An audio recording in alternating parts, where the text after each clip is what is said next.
kemenangan telak 02 ya, Prabowo Gibran, banyak sudah dibicarakan. Nah, saya sekarang bersama Budiman Sujatmiko, yang kawan lama saya, yang juga kita perlulah ingin mendengarkan apa pandangannya tentang keriuhan Pilpres yang ternyata berlangsung satu putaran ini. Dan sekarang sudah mulai adem ya, dari segi setidaknya udah mulai bersih. Jakarta sudah tidak ada lagi baliho-baliho itu loh. Indonesia juga. Oh, Indonesia semua. Selamat datang ke Coklat TV. Terima kasih, Bung. Ya, udah lama gak ketemu ya. Ya, udah lama gak ketemu. Oke, selamat ya atas kemenangannya. Ya, terima kasih. Sebenarnya ini bukan, ya ini kerja banyak orang gitu ya.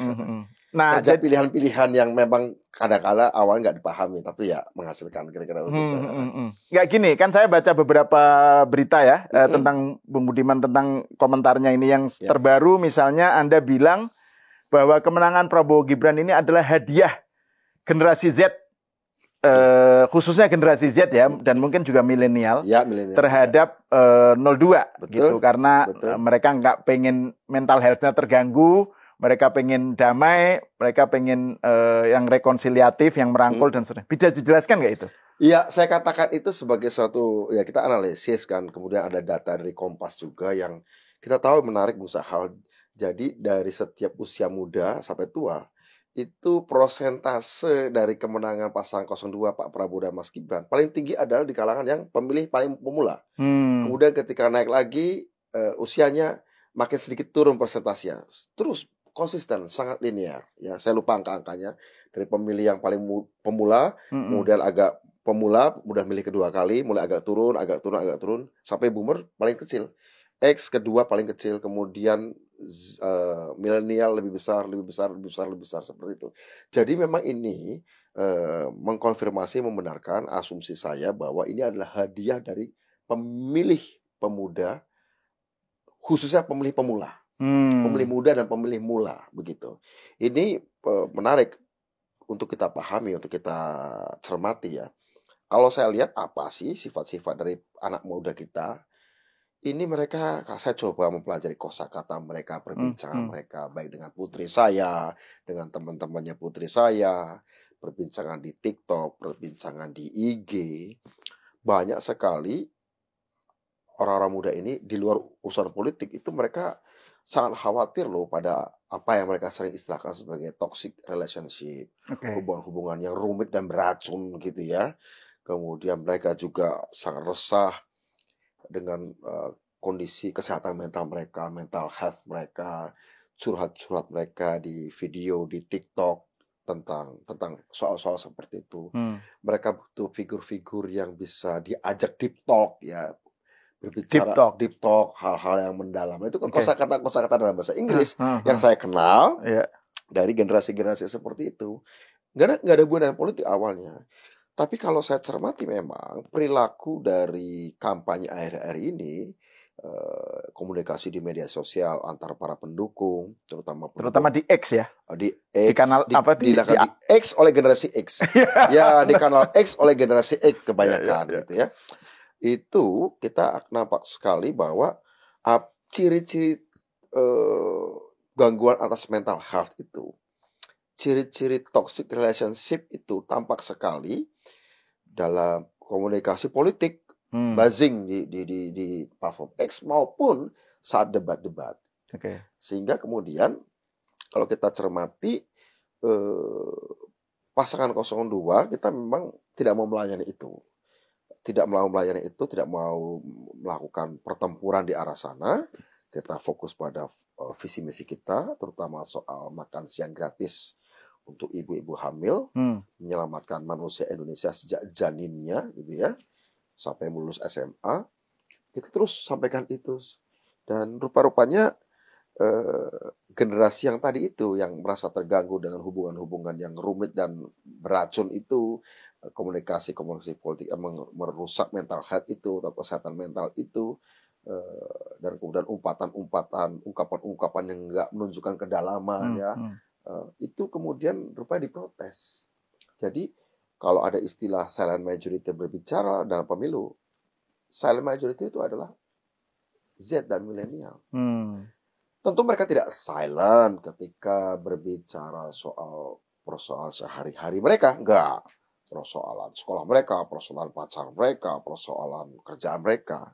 Tapi memang dalam soal politik harus diakui, generasi X dan milenial ini dianggap mereka tuh hanya penting karena jumlahnya aja. Tapi rasa mereka, rasa mereka, karsa mereka, asa mereka gitu, rasa, kehendak dan harapan mereka itu sebenarnya nggak sungguh-sungguh dipahami oleh 01 dan 03. Mereka mengklaim bahwa mereka juga mewakili generasi muda. Mereka mengklaim bahwa mereka melakukan program-program yang cocok dengan generasi muda.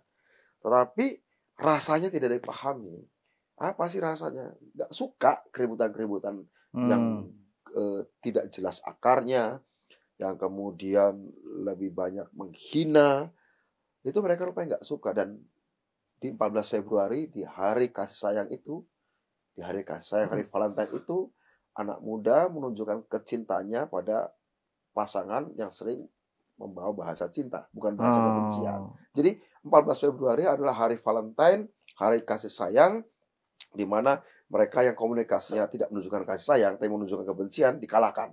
Itulah the power of Valentine's Day. Tapi yang menarik tuh selama pas tanggal 14 itu kok justru hari itu sebagai hari Valentine's Day malah dilupakan ya? Ya. Orang kan larinya ke pemilu semua, jadi malah nggak ada ekspresi Valentine.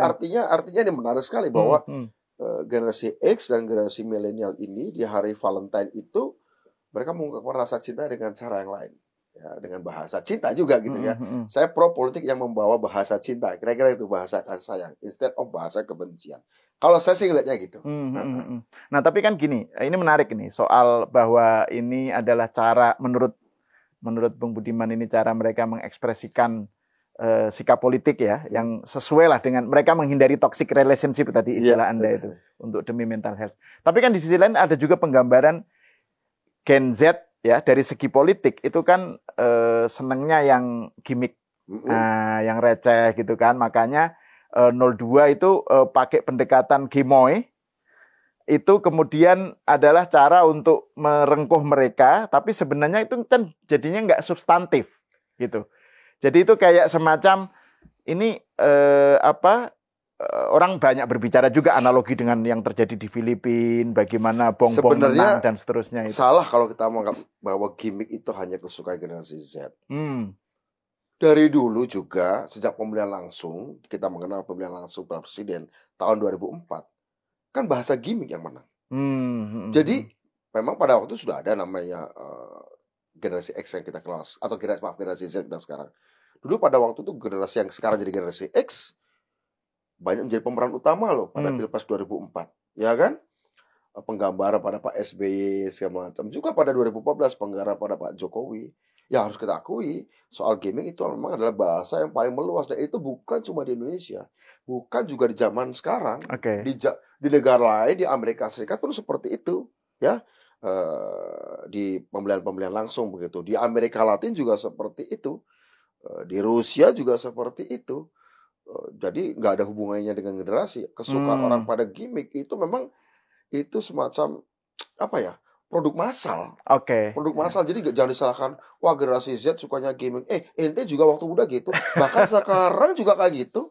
Jadi itu bagian dari pop culture kali ya. Bagian dari pop culture aja. Dulu kan juga Mas Ganjar mau disematkan dengan istilah Mr. White, Pak Uban segala macam, apalagi Tugiman. Kan sama saja. Ya, Mas Anies dicitrakan sebagai apa, sampai turunan Imam Mahdi atau Imam Mahdi baru itu kan bagian dari gimmick juga kan. Entah benar entah salah begitu ya. Zaman pergerakan dulu ada kita istilah Ratu Adil, Heru Cokro, Ratu Adil. Itu kan gimmick juga. Memang ada Ratu Adil begitu. Pesan-pesan itu muncul, mau ideologi kanan atau kiri, religius maupun sekuler, juga sering pakai gimmick-gimmick begitu ya. Marhaen, kata istilah Marhaen tahun 20-an diciptakan oleh Bung Karno. Itu juga bagian dari gimmick. Bahwa seolah hanya petani miskin itu hanya ada di desa Cigareleng, Bandung, di daerah Cigareleng, Bandung. Padahal ada di mana-mana. Tadi munculkan sosok Marhaen. Jadi saya pikir itu fenomena segala zaman, segala bangsa, dan segala generasi. Bahwa hari ini penyebarannya popularitas yang sangat luas dan cepat itu karena konsekuensi teknologi media sosial saja. Dulu aja belum ada teknologi media sosial, baru ada radio, baru ada koran, toh juga ada seperti itu. Saya kira wajar-wajar saja itu. Bahkan dalam masyarakat yang paling well educated sekalipun, ya Amerika Serikat sekalipun, ya negara baik menghasilkan Nobel, ya ada juga gimmick seperti itu. Jangan-jangan malah berasalnya dari sana itu, soal penggunaan gimmick. Karena kan pop Ya, bisa culture. jadi. Pop culture kan dari sana, produser pop culture kan dari sana begitu. Ya, jadi, nah terus gini, ini kan tadi kita bicara mengenai generasi Z yang menghindari atau ogah dengan yang Anda sebut sebagai konfrontatif ya. Iya, yang disebut sebagai toksik, yang narasi kebencian dan seterusnya gitu ya. Pola yang membuat nggak adem lah gitu. Tapi kan gini, kalau itu kan dari satu sudut pandang. Tapi kalau dari sudut pandang lain, itu kan ada juga yang melihatnya bukan sebagai narasi kebencian, tapi justru edukasi. Misalnya gini lah. Ya, oke. Misalnya dirty vote, katakan aja gitu. Itu kan di mata para aktivis, itu kan bagian dari cara mereka mengedukasi publik, khususnya Gen Z. Tuh, kalian itu harus tahu ada desain kecurangan gitu misalnya. Yang dilakukan oleh rezim untuk mendukung 02 misalnya gitu. Itu jadi dari sudut pandang katakan aja para aktivis gitu ya, itu bukan narasi kebencian, itu justru cara untuk mereka mengedukasi generasi yang mungkin mereka nggak tahu. Gen Z ini mereka kan nggak tahu masa lalu gitu loh. Sebenarnya kayak gini, kalau dikatakan bahwa dirty vote itu bisa menyelesaikan misi suci edukasi politik, itu terlalu memandang terlalu keren dirinya sendiri. Satu sisi seolah dia mengabaikan seluruh perbincangan politik setelah reformasi tentang masa lalu, tentang masa kini, ya kan? Mereka mengabaikan itu. Memang tidak kurang LSM, tidak kurang media sebelumnya, tidak kurang apapun lah ya, tidak kurang perbincangan di media sosial. Artinya dirty vote kalau tujuannya ingin menjadi senjata pamungkas, itu senjata pamungkas yang telat lahir, sangat telat lahir.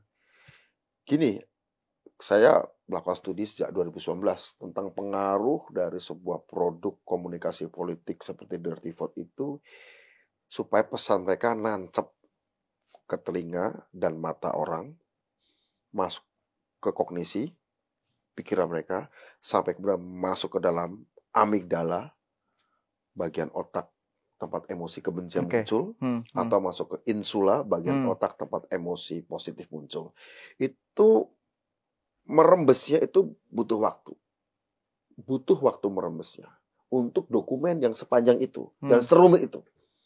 Untuk dokumen yang sepanjang itu dan serumit itu butuh waktu. Kemudian bagaimana otak memerintahkan tangan untuk menjatuhkan pilihan pada calon tertentu yang dikritik oleh dirty vote. Itu butuh waktu. Sementara itu muncul berapa hari sebelum pemilu. Itu belum proses penyebarannya meningkat menjadi stadium 4 gitu, dari stadium 1 terlalu cepat waktunya. Satu itu ya. Kedua, itu komunikasinya panjang, rumit. Gak bisa. Itu nggak bisa terjadi seperti itu. Itu hanya butuh waktu berapa bulan begitu. Dampaknya baru bisa terjadi berapa bulan ke depan gitu. Jadi sebagai sebuah kritik media politik, media kampanye itu sangat telat. Ketiga, secara etis itu muncul di Minggu Tenang. Sehingga kemudian siapapun yang dikritik itu tidak sempat memberikan jawaban, gitu kan? Jadi secara teknis itu tidak masuk akal. Secara etis juga tidak tepat karena di Minggu Tenang. Jadi terlepas apapun isinya, saya nggak menyoroti isinya. Tapi sebagai besar komunikasi terlalu terlambat, terlalu banyak. Ibaratnya apa ya? Orang disuruh puasa berhari-hari, kemudian tiba-tiba disuruh buka dikasih makanan apapun, dia malah muntah, malah nggak jadi apa-apa, malah muntah, makan gado-gado, makan sayur asem, makan asinan, rujak segala macam, malah muntah gitu ya. Jadi menurut saya, artinya nggak berapa apa. Akibatnya bukannya kenyang, bukannya sehat, malah menimbulkan reaksi fisik yang negatif. Jadi menurut saya sebagai sebuah strategi itu adalah sebagai sebuah manuver, itu adalah manuver yang kalau saya jadi penasihat tim 0103, saya tidak akan rekomendasikan itu. Saya tidak akan rekomendasikan. Terlalu terlambat, terlalu besar. Tapi kan gini, ini kan sebenarnya arah pertanyaan saya tadi itu kan ada semacam keresahan juga ya di kalangan publik sebagian, Ya, terutama paham. yang generasi X ya, Ah, ah. bahwa anak-anak muda sekarang, pemilih pemula itu kan mereka itu ingatannya terlalu pendek untuk mengingat masa lalu, sehingga misalnya sosok Prabowo misalnya, Oke, nggak ada masalah. mereka tidak tahu atau tidak peduli tentang masa lalunya, yang muncul adalah sosok gemoy apa gitu. Jadi kalangan yang pro demokrasi, civil society itu merasa kayak we have to teach them atau we have to let them know Nggak ada masalah. ada masa lalu yang Nggak ada masalah. yang perlu ditunjukkan gitu. Tidak ada menurut masalah. Anda gimana? Tidak Maksudnya ada masalah. pandangan bahwa generasi Z itu tidak melek politik, tidak cukup melek politik itu menurut Anda gimana? Ini membuktikan apa? Apa karena ini bukti bahwa mereka justru yang nggak nyambung? Atau kalau dikatakan tidak melek politik, tidak benar. Tidak benar, tidak melek politik, tidak benar. Mereka mencoba kok generasi X dan milenial berekspresi secara politik tidak seperti caranya generasi sebelumnya mengekspresikan politiknya. Tidak seperti bahwa mereka peduli negara, tingkat partisipasinya di dalam pemilu ini hari ini cukup tinggi, di hari liburnya mereka, di hari rayanya kaum muda dan pecinta ini ya. Dan mereka tetap ke TPS begitu dan tertib. Kok bisa kita katakan bahwa mereka nggak melek politik? Kalau ada kritik bahwa mereka kurang memahami aspek historis, saya bisa benarkan. Katakanlah generasi Z ahistoris. Katakanlah. Tapi itu juga masalah banyak generasi kok. Emang cuma generasi Z aja ahistoris? Generasi kita juga banyak ahistoris. Ya enggak? Ya, waktu kita berjuang tahun 90-an untuk demokrasi, memang kita mayoritas. Minoritas kita juga kan. Sebenarnya di setiap generasi semuanya ahistoris. Di setiap generasi mayoritas, bukan semuanya. Setiap generasi mayoritas ahistoris. Ya. Tapi setiap generasi bisa menjadi generasi yang melek politik. Dilihat dari partisipasi politiknya secara sukarela di dalam pemilu. Itu melek politik. Tapi apakah ekspresinya harus sama, argumentasinya harus sama antar generasi? Nggak juga bisa dipaksakan. Contoh gini, contoh dengan saya misalnya, saya coba komunikasi dengan generasi milenial dan Z. Kalau saya hanya sekedar bicara 98, mereka tidak akan nyambung. Tapi saya coba berbicara tentang tantangan dunia hari ini, tantangan dunia ke depan, tantangan ilmu pengetahuan, pendidikan. Kemudian itu yang utama. Dikaitkan, kalau mau mengaitkan dan masalah, kaitkanlah. Tapi membicarakan masalah itu dalam konteks kepentingan generasi yang sekarang dan ke depan. Bukan kehidupan mereka, kemudian mereka, masa depan bahwa mereka. Ini gitu ya. Bahwa pernah terjadi reformasi 25 tahun yang lalu, bahwa saya pernah ada terlibat di situ, itu hanya jadi catatan kaki saja. Tapi tema utamanya, tema mereka, itu yang mereka akan membuat. Oh, ini tema Mas Budiman lagi membicarakan kita nih. Tema kita nih. Bahwa kemudian dalam tema itu ada catatan kaki tentang saya, ada catatan kaki tentang generasi saya. Mereka akan baca itu. Tapi mereka tahu nih pesannya adalah pesan tentang kita. Bukan pesan tentang perannya Mas Budiman di masa lalu. Bukan perannya Mas Budiman dengan generasinya di masa lalu. Dan mereka nggak relate malah justru nggak relate. Mereka pikir, so what gitu. What's in it for me? What's in it for me? Nah, masalah komunikasi kita, sebagian teman aktivis ya, saya nggak katakan semuanya, adalah mereka mengira bahwa di setiap zaman peran sentralnya harus mereka, tema utamanya harus mereka, bahwa seolah tema top priority hari ini harus sama dengan top priority mereka. Apa sih top priority generasi X zaman kita? Liberty and equality. Ya kan? Liberty and equality. Ya. Bagi zaman sekarang mungkin bukan equality, bukan kesetaraan dalam pengertian yang liberal ya. Tapi liberal, social justice, keadilan sosial. Akses atas pekerjaan, akses atas income. Beda gitu loh. Akses atas informasi, akses atas pengetahuan, akses atas skills. Beda akses atas data. Itu mungkin. Kalau dulu kita informasi. Sekarang mereka lebih presisi, lebih kecil lagi. Akses atas data. Ya kan? Itu equality di sana. Atau social justice, keadilan sosial. Misalnya apa? Apapun. Ya, soal pendapatan segala macam. Dan kedua, pada progres, kemajuan. Agenda generasi milenial dan X adalah fokus betul pada namanya isu kemajuan. Oke. Ya kemajuan. Kemajuan itu artinya future berarti ya. Future artinya kok di sana bisa kayak gini, aku harusnya bisa dong. Karena mereka sudah banyak. Ukuran mereka, ukuran generasi sekarang bukanlah kejayaan kakak-kakaknya, bapak ibunya di masa lalu. Ukurannya adalah satu generasinya di negara lain yang sudah bisa memproduksi sesuatu. Itu ukurannya. Jadi ukurannya bukan vertikal ke kakak, bapak, ibunya, paman, om, tante, kakek, bukan. Tapi ketemu setaranya, tapi dalam ruang yang berbeda. Jadi generasi X, generasi milenial dan Z, cara berpikir lebih horizontal. Cara berpikir lebih horizontal, bukan vertikal waktu. Horizontal tapi lintas ruang, lintas negara. Spasial ya, space ya. Lebih ke spasial. Jadi gini maksud saya, kalau dikatakan generasi Z dan milenial dianggap ahistoris, kurang kesadaran sejarah. Karena memang generasi milenial dan Z itu lebih spasial bukan temporal, lebih ruang bukan waktu. Lebih ruang. Ruang tuh bagi mereka udah flat aja gitu loh. Flat aja gitu. Zaman kita yang hidup di zaman informasi masih tertutup, masih terbatas. Satu-satunya bisa buat kita bernapas kan lihat masa lalu. Entah apalah, kita bicara kejadian masa lalu, kita bicara apa. Kita lebih mudah diajak berpikir historis generasi kita. Di generasi yang lebih ke bahasa informasi, lebih mudah diajak lintas ruang. Kalau kita lebih mudah diajak lintas waktu. Gitu. Jadi wajar kalau mereka so what, kamu masa lalu ya so what untuk kita. Tapi kalau ada anak muda segenerasiku di negara lain bisa melakukan ini, mereka nggak berpikir so what. Karena apa yang mereka lakukan di negara lain oleh generasiku, cepat atau lambat akan nyampe ke handphoneku. Cepat atau lambat akan nyampe ke cara aku makan, ke cara aku bermusik. Gue harus peduli. Aku harus peduli.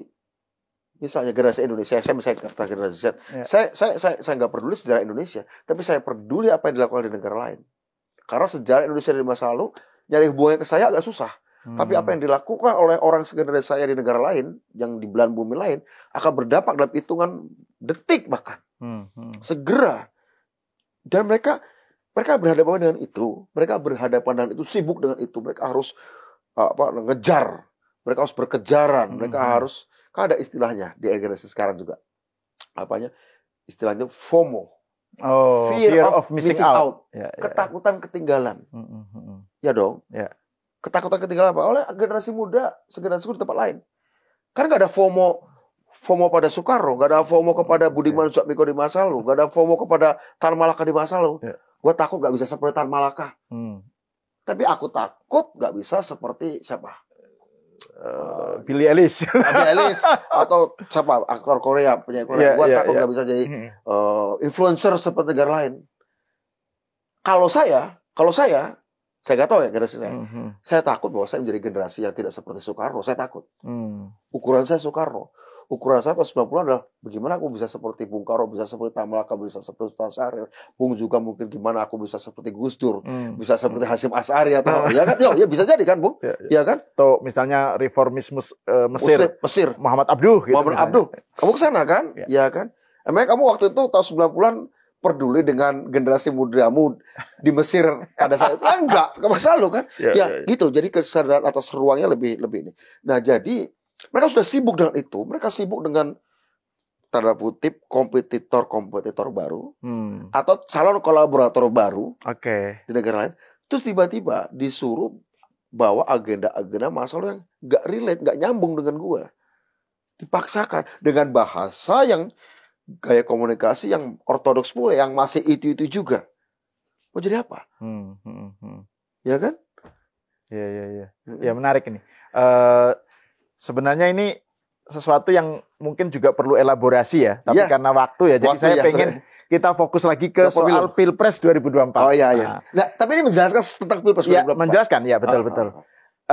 Enggak, saya ingin membahas juga tentang komentar Bung Budiman yang lain ini. Jadi siap. Saya fokusnya ini pada komentar Bung Budiman di media, di berita ya. Ya, siap. Kan kita tahu salah satu yang mengejutkan dari Pilpres 2024 adalah Prabowo menang di kandang 02 lah ya. Pak Prabowo Gibran menang di kandang Banteng di Jawa Tengah dan Bali.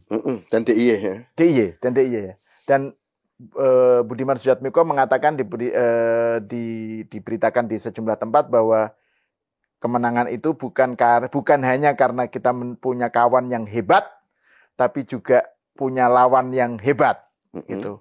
Nah itu bisa dijelaskan nggak? Maksudnya gimana itu? Jadi tapi secara umum gimana Anda melihat? Karena Anda pernah di PDIP dan Anda sekarang di 02, jadi kan pasti tahu bagaimana dinamika antar keduanya kan? Gitu. Oh iya, saya katakan bahwa sebuah kemenangan itu besar itu lebih karena dua faktor, kawan yang hebat dan lawan yang hebat. Lawan yang hebat yang melakukan kesalahan itu dampaknya besar bagi kemenangan kita. Bagi saya paslon 03 terutama karena kita bicara Jawa Tengah dan Bali, paslon 03 lawan yang hebat, tapi melakukan kesalahan yang hebat. Apa kesalahan yang hebat? Tidak memahami dinamika yang saya sebutkan tadi. PDI Perjuangan ini kan partai yang dibesarkan dalam tradisi, kalau dalam ideologi itu populisme agraris. Komunikasinya masih sama, populisme agraris. Masih mengira bahwa rakyat kita itu cara berpikirnya seperti rakyat petani di desa dengan pemilikan kecil, buruh tani atau petani gurem. Ideologi petani gurem. Padahal hari ini petani gurem tidak sekedar hidup dari tanahnya, mereka bisa berkomunikasi lewat handphone. Ada instrumen lain di luar paculnya, yaitu apa? Handphonenya. Itu yang sejak 3 tahun lalu sudah saya katakan. Sosiologi pendukung PDI Perjuangan sudah berubah. Marahannya sudah punya handphone. Marahannya sudah punya ponakan yang kerja jadi buruh. Marahannya sudah punya anak yang sudah jadi YouTuber. Gak bisa. Maka kamu tidak akan bisa mengandalkan doktrin-doktrin lama saat itu. Jadi sehingga pendekatan seolah masyarakat kita masih agraris, pendekatan populistik seperti itu, bisa contoh dalam isu lumbung pangan atau food estate. Lumbung pangan untuk menghadapi krisis pangan. Maka kita butuh konsolidasi pertanian berskala besar. Baik dilakukan oleh perusahaan swasta atau desa. Tapi 03 mengatakan lumbung pangan itu nanti diserahkan ke desa-desa. Lantas apa? Ya akhirnya kemudian menghadapi krisis pangan nanti dengan pertanian-pertanian kecil. Padahal seharusnya ya bisa ke desa bisa, tapi disatukan juga di bawah gitu, menjadi sebuah konsolidasi lahan. Nah, cara berpikir tidak ada konsolidasi lahan untuk menghadapi krisis pangan, untuk bikin food estate dari bawah, itu menunjukkan bahwa mereka, kalau dalam istilah sosiologi ekonominya, small holding mentality. Small holding mentality, mentalitas pemilik-pemilik kecil. Padahal rakyat bukan cuma mereka pemilik kecil, mereka bisa dibesar kalau mereka terkonsolidasi. Nah, ini cara isu soal menghadapi soal food estate seperti itu, satu itu. Nah, sehingga kemudian kita tidak melihat bahwa mereka itu ada di depan, berinisiatif dalam membawakan isu-isu ke depan untuk bertarung dengan 03 dan 02 misalnya, 03 seperti itu. Nah, itu contoh seperti itu. Nah, kesalahannya di situ. Kesalahannya seolah masyarakat kita masih agraris, bisa ditawarkan program-program populistik yang itu tidak akan bunyi. Ketiga, saya sudah pernah sampaikan, dan ini kata-kata Bu Mega juga. Kita butuh pemimpin yang strategik. Ya, yang itu kok jadi nggak nampak di dalam visi misinya, tidak nampak dalam sosok-sosoknya. Kenapa? Strategik itu apa sih? Ya ngomong global juga dong, selain ngomong yang lokal. Bu Mega sebenarnya sudah mengingatkan itu 3 tahun yang lalu jika tidak keliru. Ya, artinya justru kesalahannya adalah tidak menggunakan prinsip-prinsip yang dikatakan Bu Mega. Kita butuh kepemimpinan strategik dan tidak menampilkan sosok Mas Ganjar sebagai pemimpin strategik, tapi pemimpin populis aja gitu loh. Yang bisa cair dengan rakyat dalam obrolan, tapi apa yang diobrolkan nggak kelihatan kan. Sebenarnya apa yang diobrolkan dengan rakyat nggak kelihatan. Yang kelihatan adalah cara berkomunikasinya dengan orang biasa. Oh, itu bagus, nggak salah. Itu pernah membuat Pak Jokowi naik di 2014. Tapi tontonan seperti itu kan tontonan yang pernah ditonton oleh rakyat 2014. Mereka nggak mau nonton itu lagi. Mereka ingin tahu, oke, setelah itu obrolnya apa? Apa yang diobrolkan? Setelah kamu berkunjung ke petani di sawah, isi obrolannya apa? Kita udah tahu lah cerita pemimpin ketemu petani di sawah. Tapi apa yang diobrolkan kita ingin tahu hari ini. Kenapa? Ada faktor-faktor lain. Informasi sudah sangat luar biasa. Akses orang pada teknologi informasi sudah luar biasa akibat pandemi. Itu kan pengetahuan, kedewasaan, kematangan berpikir rakyat juga berubah. Udah ada anak muda yang nggak relate betul kalau ada pemimpin menyapa mereka langsung. Bagi mereka disapa pemimpinnya disapa lewat komunikasi media sosial. Mas Ganjar juga jago di situ, sudah jago gitu ya. Tapi isinya belum ada kebaruan mungkin ya. Ya. Kesalahan strategisnya adalah tidak menawarkan kebaruan. Kesalahan strategisnya tidak menawarkan kebaruan. Nah kalau yang kawan yang hebat, nah ini kan konteksnya kan kawan yang Pak hebat. Jokowi gitu kan. Nah ini kan faktor yang juga sangat krusial gitu. Iya, betul. Jadi gimana Anda melihat peranan Jokowi di sini dalam hal tadi itu? Peranan Jokowi adalah dilihat dari pernyataan Pak Prabowo saja. Saya ingin melanjutkan apa yang dilakukan Pak Jokowi. Enggak, maksud saya kaitannya dengan PDIP, kaitannya dengan tadi itu kemenangan di wilayah-wilayah bentengnya Banteng gitu. Ya ada Mas Gibran bagaimana juga kan orang Jawa Tengah, wali kota Solo, paham sosiologi orang Jawa Tengah, paham psikologi orang Jawa Tengah, ya. Pak Jokowi juga figur sangat kuat di Jawa Tengah, kemenangannya sangat tinggi, 2 kali pemilu begitu ya. Dan pernyataan Pak Prabowo bahwa dia akan melanjutkan Pak Jokowi itu nancep betul, ngena betul di orang Jawa Tengah, di luar di basis-basis PD Perjuangan, di Bali bukan cuma di Jawa Tengah begitu ya. Jadi menurut ini saya Bali baru pertama kali ini ya capresnya beda dengan, maksudnya PDIP-nya tinggi tapi capresnya kalah gitu. Iya, baru pertama ya, baru. Karena bagaimana juga Bali itu biasanya capres yang didukung PDI Perjuangan itu tinggi, selalu tinggi. Tapi yang kalau menarik survei lembaga atau lingkar LSI DNIJA dari 3 capres yang tingkat dukungannya paling rendah oleh para pendukung partai pengusung utama, oleh para pemilih partai pengusung utama paling rendah Mas Ganjar. Pendukung Gerindra 90% milih Pak Prabowo. Pemilih PKS, walaupun Anies bukan PKS resminya, pemilih PKS 70% milih Anies. Mas Ganjar hanya didukung oleh 59% pemilih PDI. Artinya tingkat presentasi pemilih partai utama pengusung utamanya paling rendah Mas Ganjar. Berarti ada gap ini. Jarang PDI Perjuangan serendah itu. Jarang serendah itu. Itu ada video menarik itu, Bung. Potongan video di X ya yang. Jadi itu kayaknya kampanye di Solo gitu. Jadi kami untuk Pileg PDIP, untuk Pilpres Prabowo, terus pokoknya 02 gitu. Jadi sudah memang. Jadi ada split voting ya. Split voting fenomena itu terjadi di daerah kampung saya. Jadi kan itu yang menunjukkan juga Pileg PDIP tetap menang kan? Ya. Di daerah saya, di kampung saya, di Banyumas Cilacap, dapil saya, itu kemungkinan malah PDI Perjuangan nambah 1 kursi di Banyumas Cilacap, Jawa Tengah 8. Nambah 1 kursi DPR RI-nya. Tetapi kemenangan Pak Prabowo telak.